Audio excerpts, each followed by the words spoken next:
Paz do Senhor Jesus, quero deixar uma palavra ao seu coração nesse dia. Eu quero ler em primeira carta de João, 1 João, primeira epístola de João, capítulo 4, versículo 19.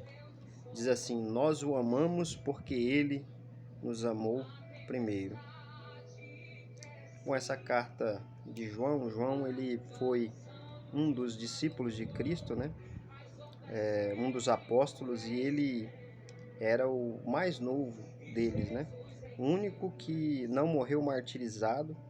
E sempre que nós observamos na palavra de Deus, nos evangelhos, né, Mateus, Marcos e Lucas e João, nós vemos que ele era um dos três mais íntimos de Jesus, né? Não que Jesus amava mais ele, até porque no evangelho dele ele refere-se a ele, né? Ele escreveu o evangelho de João. Ele escreve que o discípulo a quem Jesus amava, né? Não quer dizer que ele era mais amado que os demais, mas que ele correspondia, né?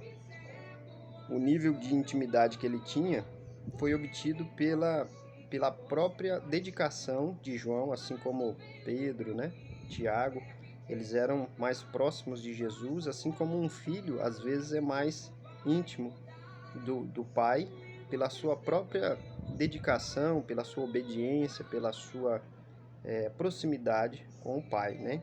Então, Deus ele permitiu que João escrevesse o evangelho que traz o seu nome, né? Um evangelho diferente ele é tido como diferente dos sinóticos, né? Dos semelhantes, que é Mateus, Marcos e Lucas. O evangelho de João ele é universal, né? Ele é para a igreja ou para a totalidade dos salvos, e mostra Jesus como o pão da vida, como água da vida, como a porta, como o pastor das ovelhas. E há vários discursos, por exemplo, a oração de Jesus no capítulo 17, né? É um evangelho fantástico. Mas em suas epístolas ele já estava mais velho, né? Ele foi exilado na ilha de Patmos e lá ele teve a revelação que ele escreve o livro de Apocalipse também. E essas três cartas, né? E o Evangelho, as três cartas de João. E ele aborda muito a questão do amor, né? E ele viveu isso, né? Ele viveu o cristianismo verdadeiro, tendo contato direto com Jesus, né? E aprendeu o que era o amor, né? Através de Cristo e através da sua comunhão com Deus e de tudo que Deus permitiu o apóstolo João viver e desfrutar na sua vida. E ele, escrevendo essas cartas, né, ele deixa bem claro, né, e faz várias orientações sobre o espírito do anticristo, né, sobre os filhos de Deus, como os filhos de Deus deveriam se portar, e sobre os falsos profetas. Aqui no capítulo 4, ele inicia falando dos falsos profetas, né, que há um espírito que nega que Cristo veio em carne, e esse é o espírito do anticristo e que já atua no mundo há muito tempo, né? Negando a vinda de Cristo. E nós sabemos que o Senhor Jesus Cristo veio para nos dar a vida eterna, né?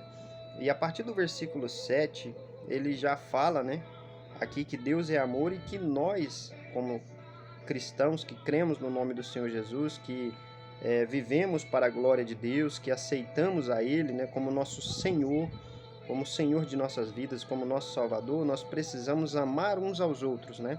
Isso mostra a maturidade espiritual, porque uma pessoa que não ama a outra, ela não quer ver o bem, ela não quer ver a satisfação dela, né? Isso é associado mais às obras da carne, né?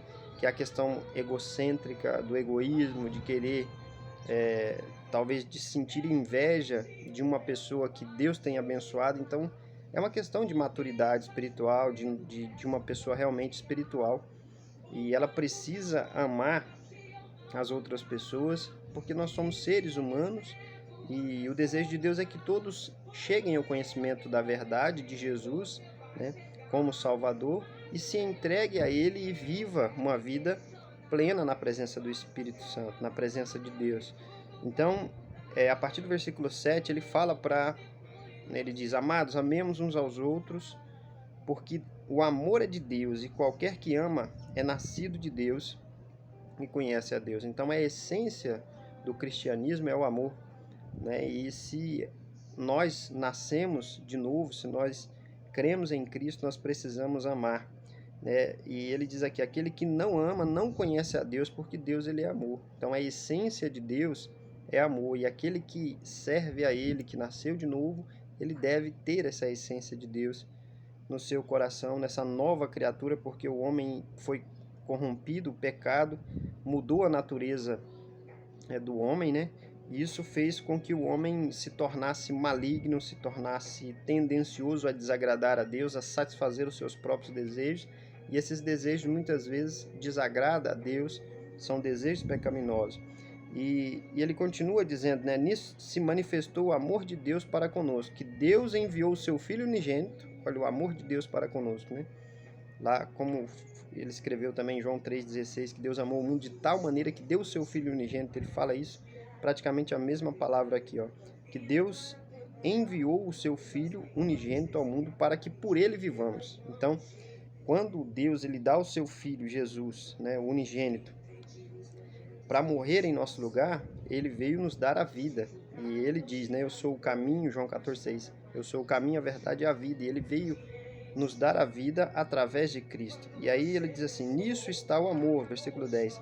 Não em que nós tenhamos amado a Deus, mas em que ele nos amou e enviou o seu Filho para propiciação pelos nossos pecados. Então ele nos amou primeiro, né? Ele nos amou ao ponto de entregar aquilo que ele tinha de melhor, e era a única possibilidade, porque o homem estava corrompido e não conseguiria mais viver em obediência diante de Deus. Então aí ele fala aqui no versículo 11, ó, amados, se Deus assim nos amou, também nós devemos amar uns aos outros. Então, se Deus nos amou ao ponto de entregar o seu Filho, e o amor de Jesus também foi tão grande para conosco, porque ele se dispôs a se entregar por nós, né, como um sacrifício pelo seu sangue, né? Ele nos comprou, ele nos purificou, nos regenerou e chama todos ao arrependimento. Então, ele continua dizendo aqui, né, que nisso conhecemos que estamos nele e ele em nós, pois que ele nos deu o seu Espírito. Então, o Espírito Santo do Senhor foi dado a todo aquele que creu em Jesus, né? E isso é a nossa esperança, né? A presença de Deus, o próprio Deus, a terceira pessoa da Trindade, dentro do nosso ser, nos guiando, nos direcionando em todos os momentos. Então, o versículo 19, ele diz: nós o amamos porque ele nos amou primeiro. Então, Deus nos amou primeiro e ele se revela, né, a nós através principalmente da sua palavra. E aqui ele mostra, né, na Bíblia Sagrada, o sacrifício de Jesus, né, o amor de Jesus. Aqui é demonstrada a natureza de Deus, a onipotência, né? Deus criou todas as coisas, ele sustenta todas as coisas pelo poder da sua palavra e pelo seu próprio poder. Ele é o criador de todas as coisas, ele é onipotente, ele tem todo o poder, ele é onipresente, ele pode estar em todo lugar, não tem limitação física, né, de espaço, porque Deus é espírito e é o ser supremo, criador de todas as coisas, né, de tudo que há. Deus conhece. Deus, como eu disse, ele é onisciente, ele é onipresente e ele é onipotente, ele tem todo o poder nos céus e na terra.